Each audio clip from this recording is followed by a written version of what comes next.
किसान को खेत में ट्यूबवेल लगवाना था। सोचा कि पंडित जी से पूछ लूं पानी कहाँ होगा। पंडित जी ने सारे खेत में घूमकर एक कोने में हाथ रख दिया और बोला कि यहाँ ट्यूबवेल लगा ले, और 1100 रुपये ले लिए।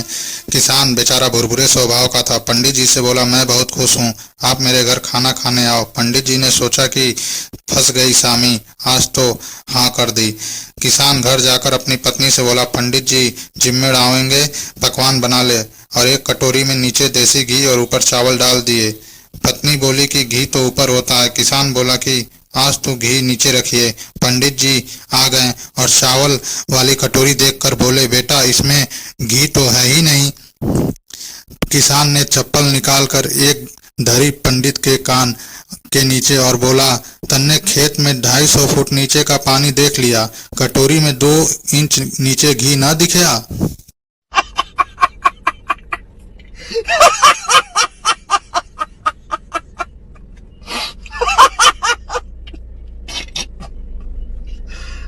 भगवान।